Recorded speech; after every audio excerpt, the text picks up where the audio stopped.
Bonjour à tous, il s'agit d'une vidéo ayant pour but d'expliquer le fonctionnement de l'application CMS sur un mobile tant avec Android ou comme ici avec le système dérivé d'Apple et son contenu correspondant. Cherchons à ce que les différents systèmes d'exploitation nomment de façon similaire ce programme précédemment qui porte le nom d'évolutionnaire. Malgré tout, il est nécessaire de le différencier pour chaque système. Il apparaîtra donc dans le cas d'Android comme Noah et dans celui d'Apple comme CMS. Dans le cas exposé dans cette vidéo, nous disposons du CMS. Nous l'ouvrons. Nous pouvons ainsi observer l'intégralité des données qui sont liées à sa configuration.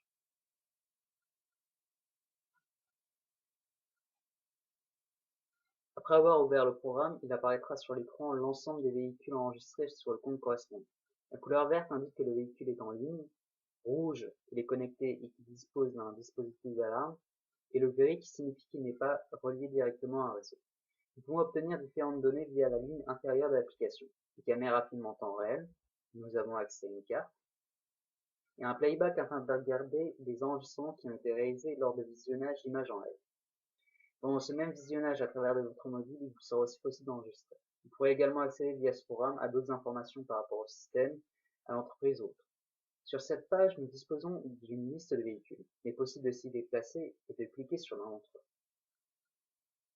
Après en avoir sélectionné un, vous accéderez directement aux images transmises par les caméras du véhicule. Si celui-ci dispose de 4 appareils, vous pourrez observer 4 écrans. Dans le cas où il y aurait moins de caméras, la taille de cela s'ajustera automatiquement. Dans le cas suivant, chacun des appareils se connecte au fur et à mesure. Faisons un double clic sur l'un. Nous pourrons afficher plein écran l'image transmise en temps réel par celui-ci. Le procédé reste le même pour les autres caméras en place.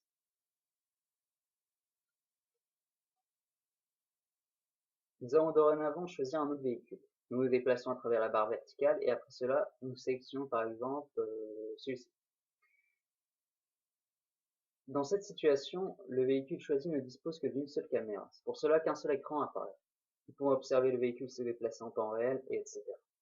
De cette façon, il vous sera possible de surveiller différents véhicules selon les conditions que vous vous serez fixées.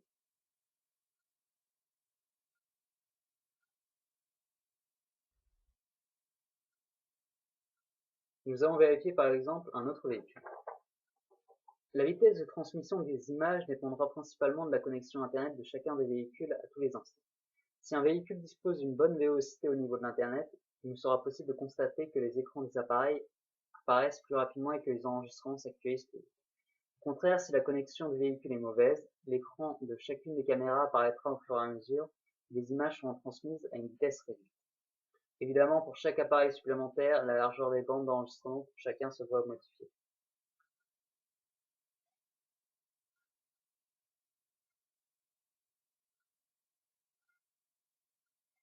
Nous allons maintenant sélectionner un véhicule un peu différent, car nous avons exposé seulement le cas d'autobus. Cela permettra ainsi de montrer les éventuelles différences. Par exemple, ici nous pouvons noter les icônes en gris qui correspondent aux véhicules qui ne sont pas connectés.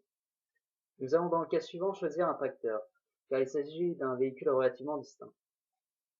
Le temps que l'application charge, ça prend un peu de temps, oui.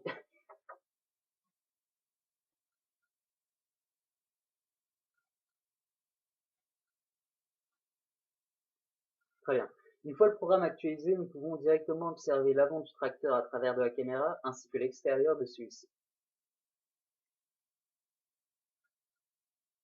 L'autre appareil nous montre comment se comporte le conducteur. Bien évidemment, il est possible d'installer ce dispositif dans n'importe quel type de véhicule. Si nous choisissons maintenant l'option pour la carte interactive, les différents véhicules disponibles apparaîtront sur le côté droit de l'écran. Dans cette situation, pour chacun des véhicules affichés, il nous sera possible de sélectionner celui qui nous intéresse. L'application nous indiquera de suite sa position exacte sur la carte. Au moment de cliquer sur le véhicule correspondant, le programme charge et transmet son emplacement. Il sera possible de savoir de cette manière si celui-ci est à l'arrêt, en mouvement ou autre. Au fur et à mesure, l'application va télécharger les données du véhicule. Oui, cette étape peut prendre certaines fois un peu de temps. Dans le cas présent, nous pouvons observer un véhicule qui est actuellement à l'arrêt. Nous allons vérifier maintenant où il se situe exactement. Alors, au Costa Rica selon ce programme. Il est aussi possible de choisir un autre véhicule, n'importe lequel d'entre eux, afin de connaître son emplacement.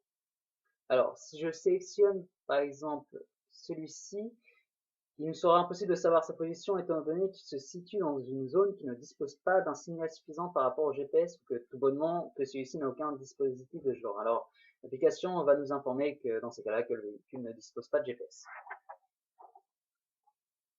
Alors, voici notre véhicule, qui est aussi à l'arrêt. Nous allons essayer d'en trouver un qui soit en mouvement, si possible. Alors. Alors, celui-ci, par exemple, se déplace actuellement. Alors, très bien. Ce véhicule, concrètement, se trouve en Lituanie. Nous pouvons actualiser l'application via l'icône située en haut à gauche. Après cette page, le programme nous indique la vitesse actuelle du véhicule ainsi que l'heure et la date.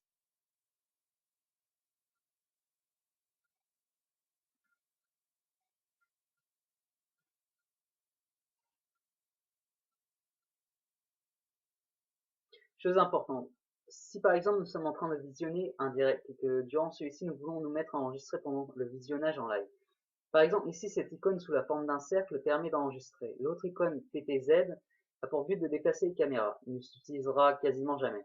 L'appareil photo permet de garder une image, après il est possible de mettre le son ou d'autres options. Par exemple ici j'ai enclenché l'icône, il apparaît donc en vert. Il est actuellement en train d'enregistrer toutes les données. Je peux arrêter l'enregistrement, je peux aller sur cette icône pour prendre directement une photo, nous gardons cette image, et nous pouvons aussi activer ou désactiver le bruitage dans le cas où nous aurions un microphone. Il est aussi possible depuis en haut à droite de sélectionner les différents véhicules et d'accéder à leur contenu.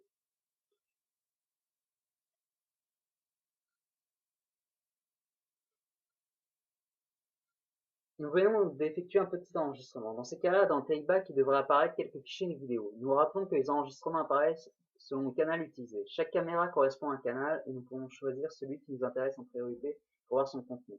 Si nous cliquons ici, nous accédons au lecteur vidéo pour visionner l'enregistrement. Naturellement, tout se déroule à la vitesse dérivée de la connexion Internet lors de l'enregistrement en live. Je suppose qu'il ne sera pas indispensable dans tous les cas, mais il a au moins le mérite d'exister. Enfin, dans le playback, nous avons l'option pour observer directement les différentes photos que nous avons prises antérieurement. Si nous prenons à un moment ou à un autre une photo, il nous est possible de la sélectionner afin de l'analyser à n'importe quel moment.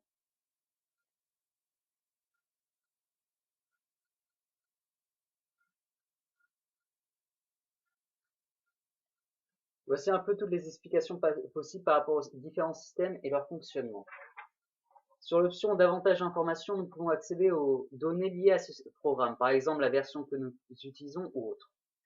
Bon, je pense que c'est tout. Nous faisons un double clic, nous fermons cette application et nous retournons désormais sur la page d'accueil. Merci à tous et à très bientôt.